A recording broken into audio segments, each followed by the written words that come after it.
अल्हम्दुलिल्लाहि रब्बिल आलमीन नहमदुहु व नसल्ली अला रसूलिहिल करीम अम्मा बाद फ़अऊज़ु बिल्लाहि मिनश शैतानिर रजीम बिस्मिल्लाहिर रहमानिर रहीम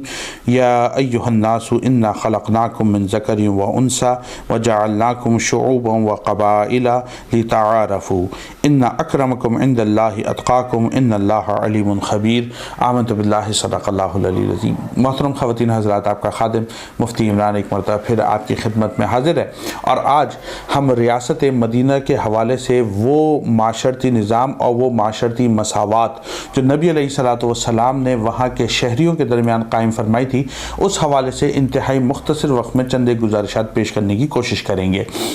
नबी अलैहिस्सलातु वस्सलाम के दौरे मुबारक के अंदर जो अमूमी वहाँ का मिजाज था वो ये था कि वहाँ पर रोमन एम्पायर्स, पर्शियन एम्पायर्स और ग्रीक एम्पायर्स, उनका एक होल्ड था, जिसके नतीजे में ये जो रोम और फारस, ये जो बिलखुसूस क़ुव्वतें थीं, उनका एक इस तरीक़े का अदम मसावात का निज़ाम कायम व दायम था या चला आ रहा था, जिसके असरात से मदीना और उसके गिरदोनिवा के जो दीगर स्टेट्स थीं वो भी मुतासिर हो रही थी। वहाँ क्या होता था? होता ये था कि जो बादशाह वक्त था वो सुप्रीम अथॉरिटी कंसीडर किया जाता था, बल्कि बाज़ रिवायात के मुताबिक, जिस तरीके से हम अपने DBF के वॉल्यूम्स के अंदर भी इस बात की बार बार वजाहत करते हुए आपको मिल रहे हैं कि वहां पर बाज़ औक़ात उनको खुदाई दर्जा दिया जाता था और उनको गॉड कंसीडर किया जाता था, जिसका नतीजा क्या होता था? जो भी लॉज बनाए जाते थे, जो भी कानून बनाए जाते थे, तो जो बादशाह वक्त होता था और उसके साथ जो उसके हुक्मरान होते थे यानी दीगर वज़रा होते थे, उनके ऊपर उन कानून का इतलाक़ ही नहीं होता था, बल्कि जो उनकी रियाया होती थी, जो उनकी रैयत होती थी,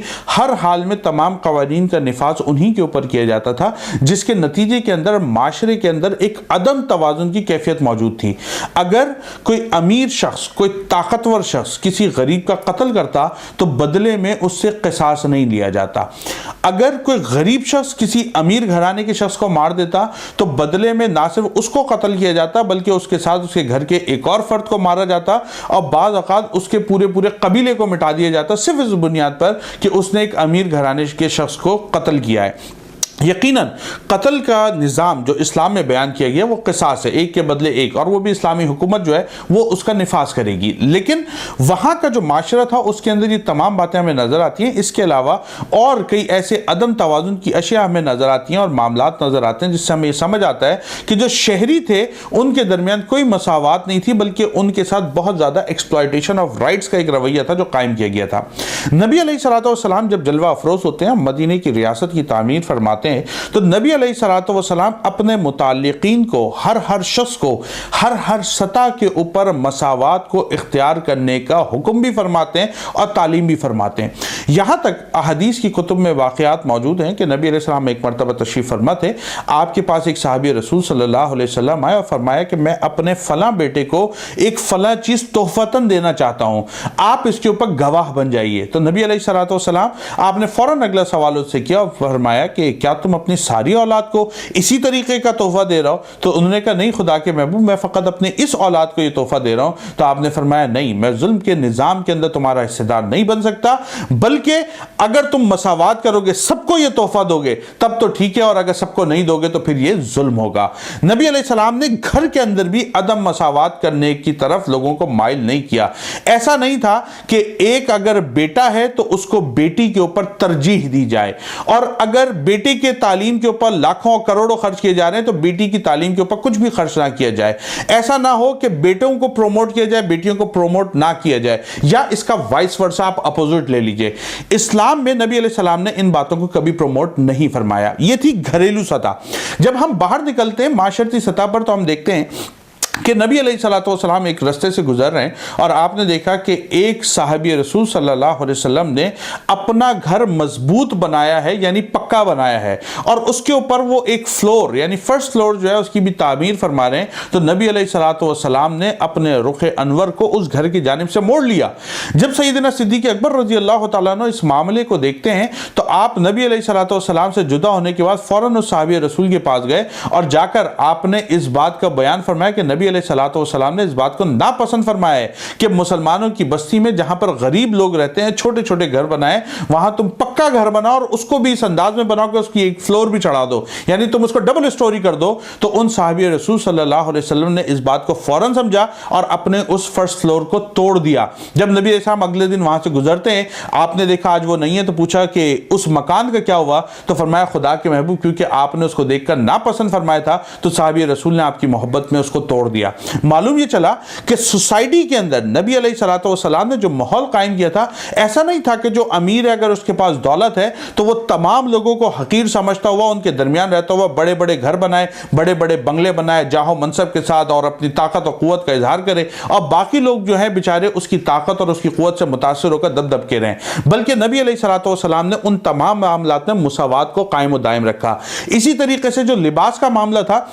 नबी अलैहिस्सलाम ने अमूमी तौर के ऊपर सबके लिबास को भी यकसा रखा और रेशम और इस किस्म के जो महंगे तरीन लिबास थे उनको पहनने को नापसंद फरमाया। फ़कत उसकी वजह यह थी कि कहीं ऐसा ना हो कि अमीर और गरीब उसके दरमियान की मुसावात जो है वो ख़त्म हो जाए। अगर कोई माली तौर पर मुस्तहकम था, माली तौर के ऊपर मजबूत था, तो नबी अलैहिस्सलाम ने इसको कंडेम नहीं फरमाया। लेकिन कुरान हकीम के मुताबिक जिसमें अल्लाह ने फरमाया कि यसअलूनका माज़ा युनफिकून, कि ये पूछते हैं आपसे कि हम क्या खर्च करें, तो कुलिल अफ़, आप इनसे फरमा दीजिए जो कुछ जरूरत से ज्यादा तुम्हारे पास है तुम वो अल्लाह की राह में खर्च कर डालो। तो इसका मतलब यह हुआ कि नबी अलैहिस्सलाम ने कभी सदकात की मत में, कभी ज़कात की मत में, कभी खैरात की मत में सहाबा कराम को इस बात पर उभारा कि अगर तुम्हारे पास जरूरत से ज्यादा जो पैसा भी मौजूद है उसको अल्लाह की राह में, अल्लाह की मखलूक के ऊपर खर्च करो, ताकि ये जो अदम मुसावात इस फिजा उसकी कायम हो रही है और बहुत बड़ा एक माशी डिफरेंस गरीब और अमीर के दरमियान पैदा हो रहा है वो खत्म हो जाए। और जिस तरह दूसरे मकाम पर है कि अल्लाह ने फरमाया कि ला यकूला दूलतम बैनल अगनियाई मिनकुम,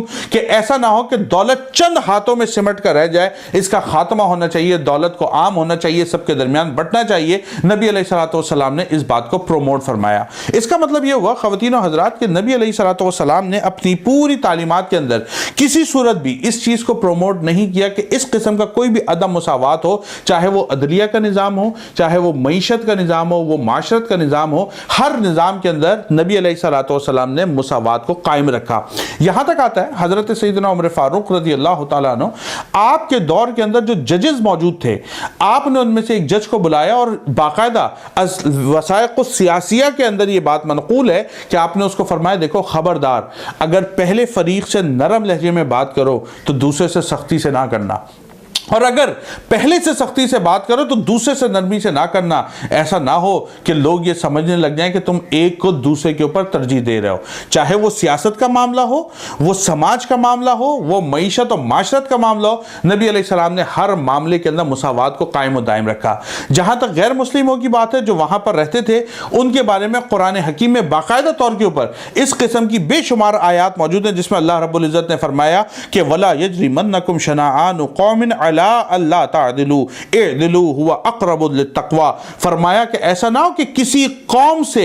जो आपके ये मामलात के अंदर इख्तिलाफात इस वक्त चल रहे हैं, यानी आप दीन इस्लाम का निफाज चाहते हैं, वो मुखालफत चाहते हैं, ऐसा ना हो कि ये मामला आपको किसी भी सूरत में अदम अदल और अदम मुसावात की तरफ ले जाए, बल्कि फरमाया इदिलू हुवा अक़रबु लित्तक़वा। आप फिर भी हर मामले में अदल करना, अगर कोई गैर मुस्लिम का जायज़ हक हो तो उसको लाजमी देना, अगर उसकी कोई जायज जरूरत हो तो उसको लाजमी पूरा करना, अगर वो अल्लाह और उसके रसूल का दुश्मन नहीं है, आपके मुल्क आपकी रियासत का पुरअमन शहरी है, तो उसकी तमाम जिंदगी और उसके तमाम माल, उसके असबाब, उसकी हिफाजत करना, ये तमाम की तमाम जिम्मेदारियां अल्लाह रब्बुल इज्जत ने इस्लामी रियासत के अंदर हुक्मरानों के सुपुर्द फरमाई कि आपके ऊपर ये रिस्पॉन्सिबिलिटी कायम है कि आप उनके दरमियान और अपने आम मुसलमान शहरियों के दरमियान भी मुसावात करेंगे। ख़वातीन और हज़रात, हमें आज इस चीज़ को देखना है। ऐसा तो नहीं हम अपने बच्चों को आज मुसावात की तालीमात नहीं दे रहे, ऐसा तो नहीं हम अपने बच्चों को सुपीरियॉरिटी कॉम्प्लेक्स, मैं इंफीरियॉरिटी कॉम्प्लेक्स की बात नहीं कर रहा, सुपीरियॉरिटी कॉम्प्लेक्स के अंदर मुब्तला कर रहे हैं कि हमारा बच्चा दूसरे को हकीर समझ रहा है, हमारा बच्चा दूसरे को गरीब समझ रहा है, हमारा बच्चा दूसरे को कम तर समझ रहा है सिर्फ उस बुनियाद पर कि अल्हम्दुलिल्लाह हमारे घर में अच्छा खाने को है, अच्छा पहनने को है, अच्छी गाड़ी है, हमारा घर बड़ा है। अगर हमारे बच्चों की ये सोच डेवलप हो रही है, मुझे और आपको इनिशियल सतह से इस बात को ख़त्म करना है। मुसावात, रवादारी, भाईचारा, अदल और एक दूसरे के साथ हुस्न सलूक का मामला करना, अपने बच्चों को इसको तालीम देनी है, अपने माशरे में इन तालीमात को कायम करना है, ताकि हमारे माशरे में एक मुसावात की फ़िज़ा कायम हो और हम इस मुल्क को जो इस्लामी रियासत के तौर पर देखना चाहते हैं और रियासत मदीना के तौर पर देखना चाहते हैं, हम इस मुल्क को उसी ढब पर डाल सकें और हमारे हुक्मरान भी इन तालीमात को अपनी ज़िंदगियों में नाफिज करके इस मुल्क को अल्लाह और उसके रसूल की तालीमात के मुताबिक चला सकें। अल्लाह रब्बुल इज़्ज़त से दुआ है हम तमाम को अपनी ज़िंदगी में मुसावात को कायम रखने की तौफीक मरहमत फरमाए और अपनी दीन की तालीमात के मुताबिक ज़िंदगी गुजारने की तौफीक अता फरमाए। व आखिरु दावाना अनिल हम्दुलिल्लाहि रब्बिल आलमीन।